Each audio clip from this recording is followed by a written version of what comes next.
We're also lighting a candle of global concern this morning. Yesterday was United Nations Elimination of Racial Prejudice Day. It's been going on since 1960. I only heard of it this year, as far as I remember. And it happens to be March 21st each year. And this year, it particularly is appropriate for us to acknowledge it, given our topic today. Racial prejudice is not a topic that's far away. It's not far away in our history, even in this province. The Chinese laborers who built the railways, the Komagata Maru South Asians who were sent back to India, the Japanese internment, and of course the long history of dealing not at the highest level with First Nations. And so this morning we take a moment to light this global candle for the elimination of racial prejudice.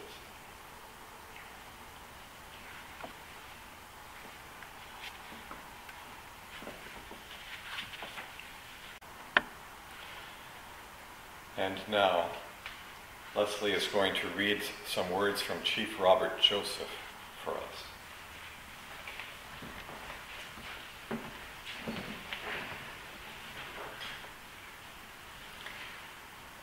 When I was 6 years old, I ended up in an Indian residential school.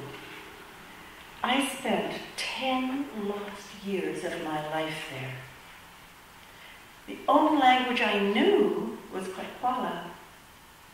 Almost from the very first day I entered that school, I was beaten for speaking my birthright. I would cry myself to sleep at night, alone and terribly lonely. When I ran out of tears, I would fantasize about being home with my family and being in my home community. There were many times that I was very hungry, and sometimes the worms danced on the top of my porridge. I did not know then that the aim of Indian residential schooling was to kill the Indian in the child. That the goal of Sir John A. Macdonald and the federal government was to eliminate Indians till there is not a single one left in Canada that has not been absorbed into the body politic. Without a spirit, you have no spirituality. And without spirituality, there is no hope. There is no peace. Such is our shared legacy. For most Canadians, this is Canada's secret. Now this morning, in keeping with the Canadian Unitarian Council resolution last May, that congregations work to educate ourselves more about First Nations history, conditions, and issues, we'll hear stories about connections of quite different kinds that a few of us have had with Native Canadians. Storytelling is an ancient tradition in all the Aboriginal cultures around the world, and not to mention in many more modern ones as well. It's particularly fitting then that we build our service today around stories. Our first storyteller is Patricia Grinsteed. Now, Patricia is new to us. In fact, she's one of our two newest members who signed on the same day, just a little while ago. But Patricia has been Unitarian for, I'll say, 50 years. Is that maybe? Okay. For 50 years, including many at the Unitarian Church of Vancouver. So some of you knew her when. She now is on the North Shore and recently was delighted to connect with us. She has said that to me. I'm quoting her. And she jumped at the chance to participate in today's service about an issue dear to her heart. These are Truth and Reconciliation reflections. David Suzuki is an adopted son of the Haida First Nations. He is revered by Aboriginals from across Canada, from east to west, north to south.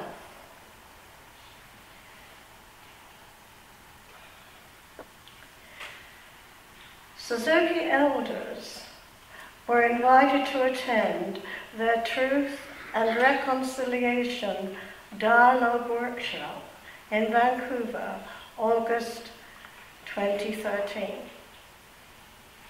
Sponsored by Reconciliation Canada, led by Chief Robert Joseph, Guanahiyak, Elder, Ambassador, Reconciliation Canada, Indian Residential School Survivor Society, and approved facilitators. The purpose was to speak some truths about the trauma of the survivors of Indian residential schools and other atrocities that had been imposed upon humans around the world. We were told that our main focus was to listen to their stories with an open mind. 13 Suzuki elders attended and met with 11 First Nations, eye to eye and hand to hand. Chief Robert Joseph opened with a traditional circle prayer before giving us his overview of Reconciliation Canada and history of the impact of the Indian residential school system. We then broke up into 3 groups, staying together for the rest of the day, leading to the ultimate question, which was, what does reconciliation mean to you? My consciousness was aware that some inner process was taking place as we moved from one group session to the next. I had arrived as a Suzuki elder and felt a change was emerging within me as this venture continued. This day was our time to listen well. Each survivor was shy to begin with in telling their stories of abuse, and these brave women and men shared their tears and pain with us. Eventually, it was our turn to answer that question too, as non-Aboriginals,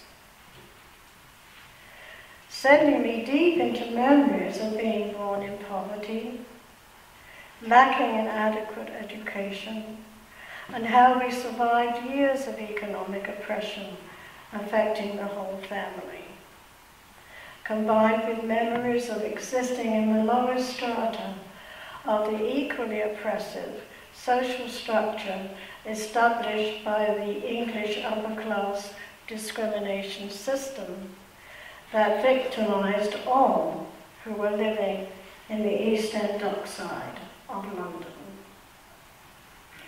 I was 11 years old when the Second World War began in 1939, ending 6 years later when I was almost 17. Amazingly surviving the bombing of London while coping with our own family tragedies.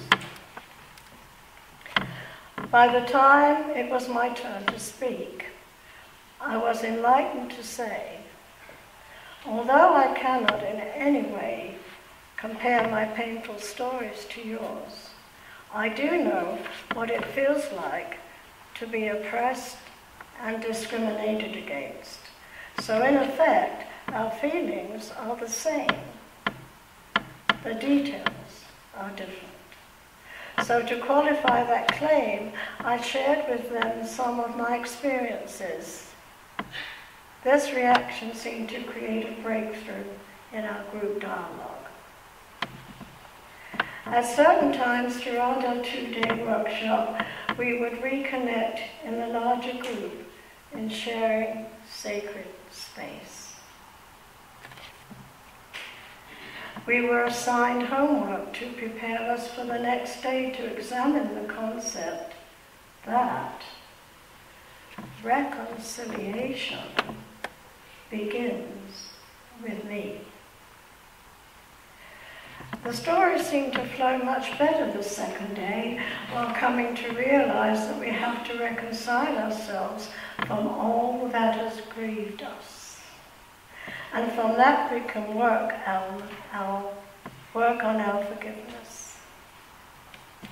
It also became clear that before we can forgive others, we have to learn how to forgive ourselves.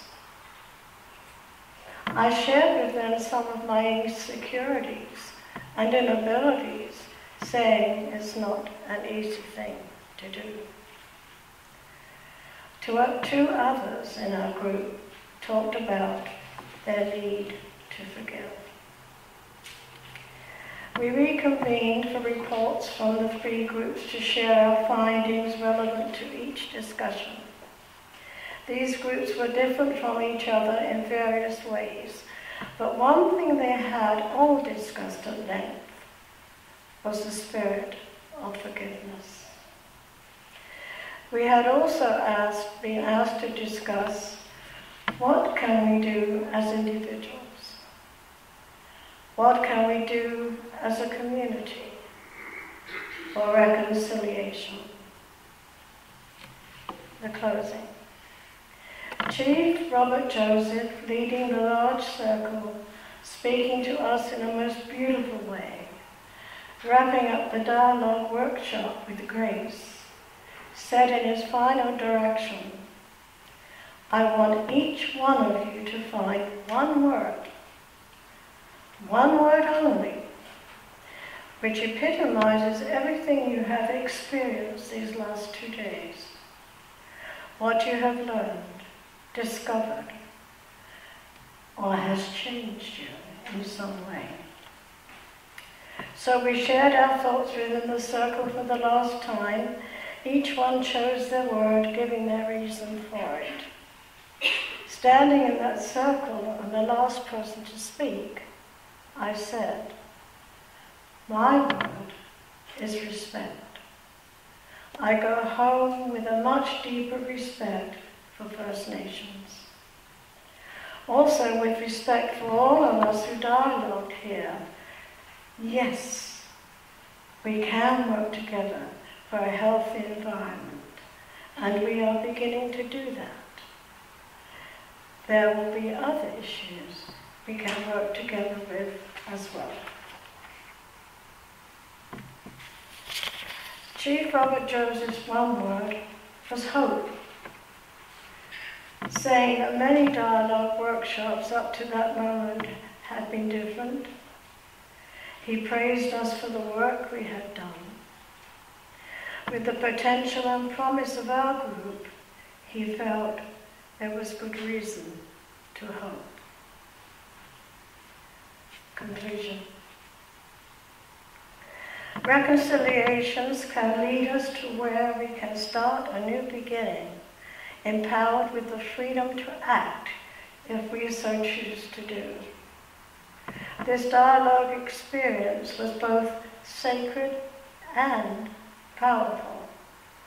Given the opportunity, we can work with First Nations on the major issues of our time. In smaller ways within our local communities, we can keep the dialogue moving forward and help each other in any way we can. My thanks to our Reverend Stephen Atkinson, who in our discussion has added the dimension of living with shadows in life, which I feel we can adapt into this dialogue. Confronting our personal inner shadows can lead us to reconciliations, to self-revelation, to forgiveness, to respect, to hope and love for each other. Nawayat. We are all one. Thank you, Patricia. I forgot to mention in my introduction that you were a Suzuki elder, at the time and for many years, and that was particularly why you were able to participate that day. So thank you for being a Suzuki elder as well. Our second storyteller today is more familiar with our congregation than we are with him. Bob Wilson is L. Jean Wilson's husband, a retired psychologist who ran a company that still supplies professional counseling to companies and organizations, including individual First Nations communities. So some of you have met Bob socially, and on Tuesday, Bob came to the book discussion on The Inconvenient Indian, a curious account of Native people in North America.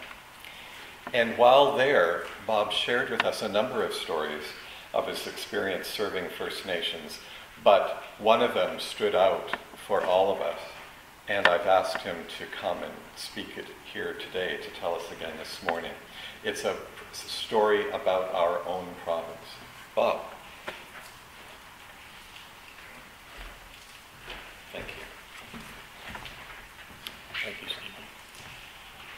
I was asked to share a story that was told to me by the chief of the Cheslata Band in north central British Columbia. The story begins when I was asked to travel there about 15 years ago to represent Alcan, who were one of the parties involved in an agreement that affected the Cheslata Nation rather profoundly. The story goes as follows.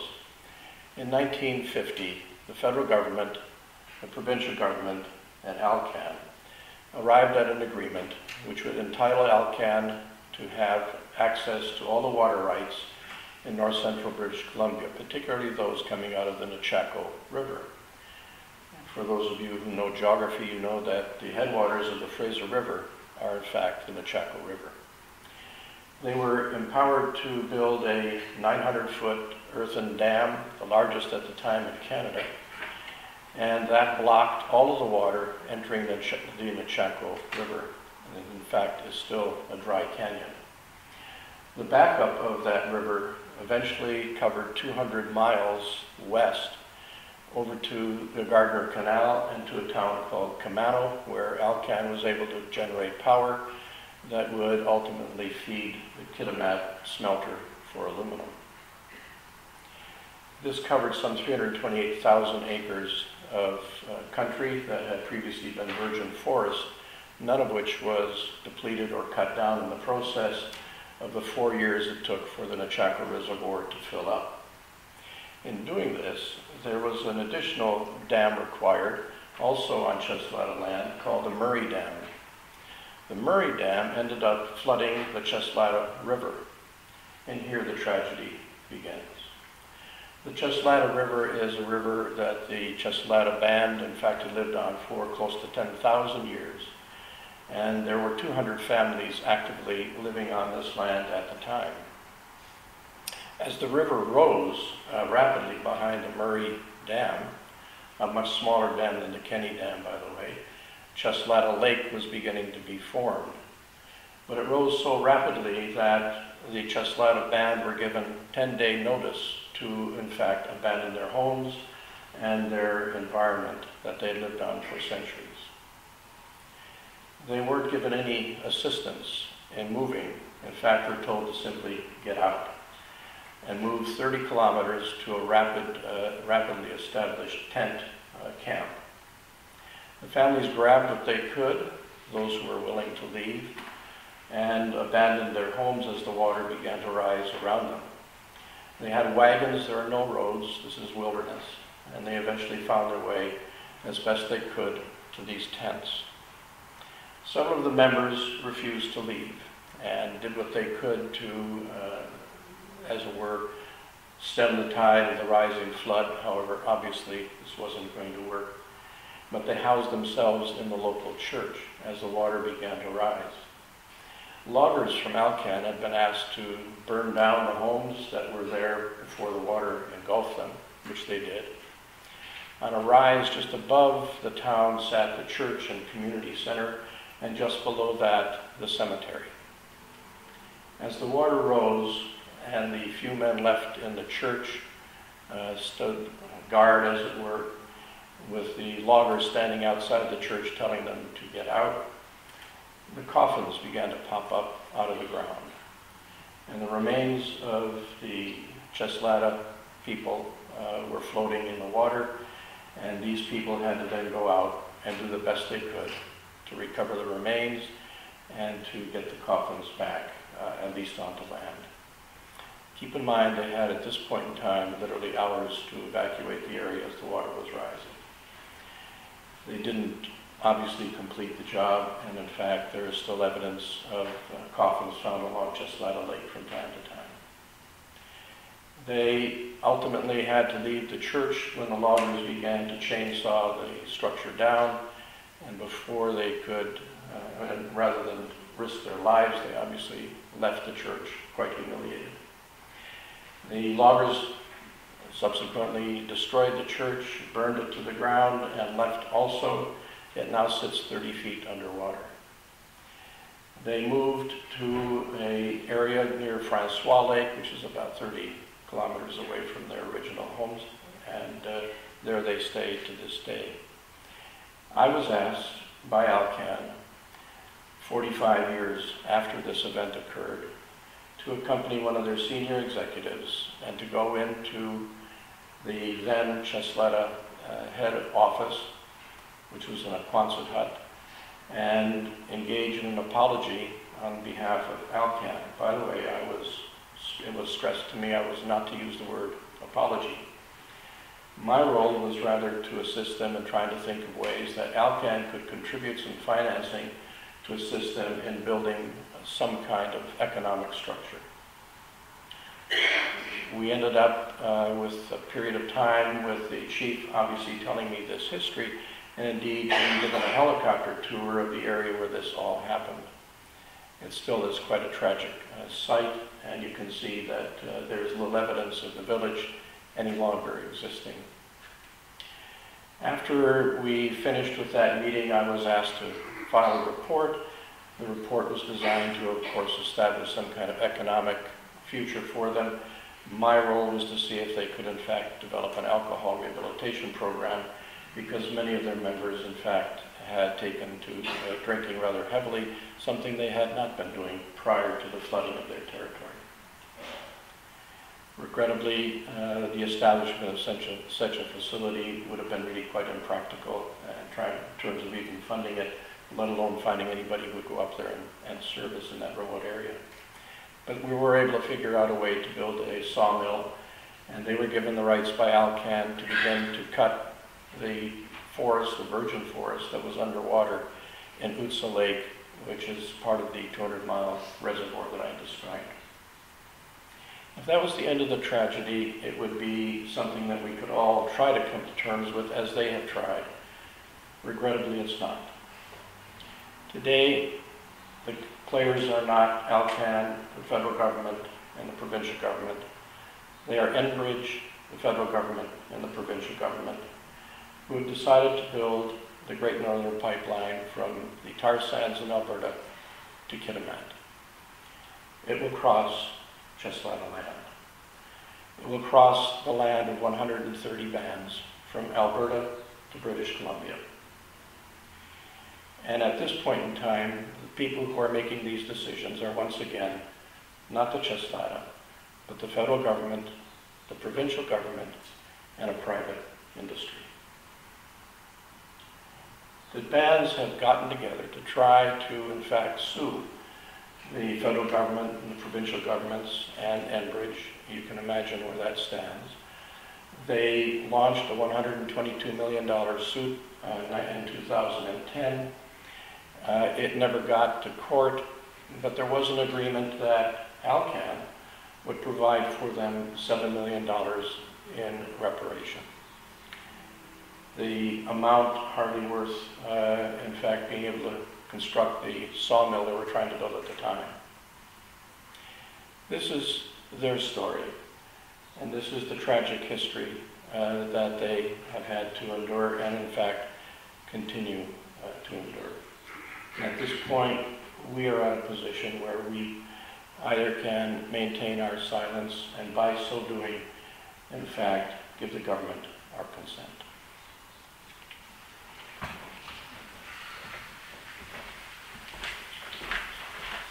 Yeah. Yeah, whew. What a story. Most of us were alive while that was happening, not all of us. And not all of us would have had any power at the time, but we have some power now, although that's not where we're going at this point in the service. My story is a very little story compared to Patricia's and Bob's, but it's a story that's an example of what part of the solution might be. And it's a brief one as well. If you remember, we hosted the BC Fall Gathering in October 2013 here, the British Columbia Fall Gathering of Unitarians and Universalists from around the province. And in the in-gathering ceremony on Friday, our team wanted to have a native welcome to native territory, this territory right here. And so I was arranging that, and I found a troupe that actually does this, and was speaking to the organizer, and I was quite nervous. I had white liberal nerves about it. I didn't want to come across stupid or ignorant. I didn't want to say something that I shouldn't have said, and I knew I was, in a way, in foreign territory, wanting to know how to be respectful to the person I was thinking of. I probably overthought this, but in any case, my intention was to do something right, and I didn't necessarily know how to do that. So we began our talk, and I just explained who we are as a community, that we're white liberals who don't know what we don't know, and our intentions are very good, and our support has been with First Nation causes in the past. But just to let him know that he would be coming to a ceremony that wouldn't necessarily be fully aware of the impact of what they were doing. And so we were just speaking about the dates and the facts and such, and then I realized I needed to call him by name. And I knew his first and last name, but I didn't know what the prefix was, or whatever you call that thing. And was he a chief? Was he Mr.? I didn't want to call him Bob without, permission. So I simply asked him, what position did he have in his nation, and how would he like me to address him? And he told a bit of family history. He's related to some hereditary chiefs, but no, and as he put it, I'm just a regular old Indian. And when he said that, and he said it funnier than I just did, we burst out laughing together on the phone, and really laughed together. And I was laughing a little louder and harder because I felt relief that, in fact, we were laughing together.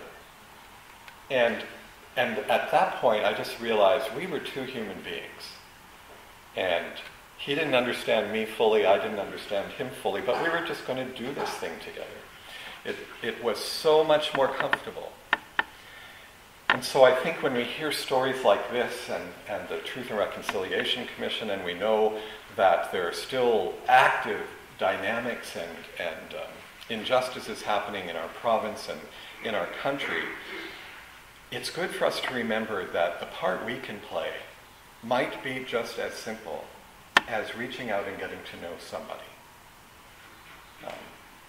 Speaking to someone who is First Nations.